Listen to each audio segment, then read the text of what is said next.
After 16 long years of trial and error, SEGA finally decided to make the long overdue sequel to the classic Sonic games of the Mega Drive era, or Genesis if you're American. Unfortunately, within the 16-year gap, Sonic hasn't really been all that good. Well yeah, there were debatable classics like Sonic Adventure 1 and 2, as well as a decent number of handhelds such as the Advance series and Rush, but aside from that, Sonic hasn't really had a good game for a long time. With every new Sonic game, there's always been a major flaw with it, and the less we talk about the 2006 Next Generation version, the better. The plot for Sonic 4 is pretty straightforward, considering that there isn't any.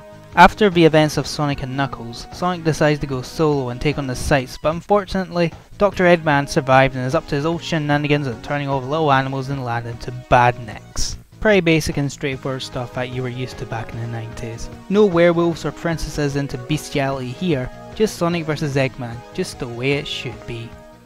There's 4 zones in total, each with 3 acts and a boss stage which you can choose to play Mega Man style once you play through the first act. Like in previous Sonic games, the objective is to travel from one end of the level to the other without getting killed.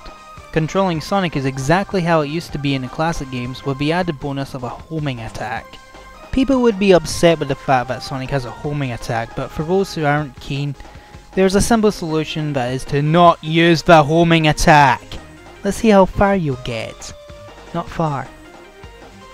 Along with the 17 stages and the big boss fight at the end, you also have the special stages to deal with in order to collect the 7 Chaos Emeralds. Collect them all and you'll get to play as Super Sonic, as well as a vague hint on what to expect in the second episode. Being a Sonic game, the graphics are colourful, with each zone borrowing heavily from their previous games, but for some reason that's a bad thing. This is another issue that people are making a big fuss over, and if that's the case, then why are we giving New Super Mario Bros. Wii the slip? People are forgetting that like New Super Mario Bros. Wii, Sonic the Hedgehog 4 is a throwback to the previous games. What exactly were people expecting?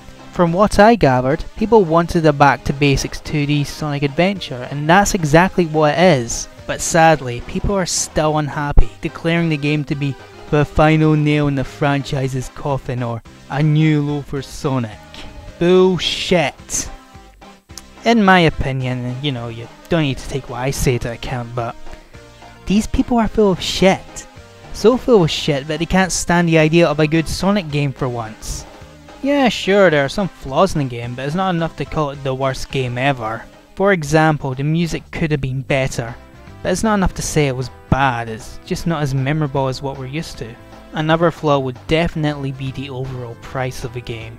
For what you get out of the game, 1,200 Microsoft points is still a bit steep.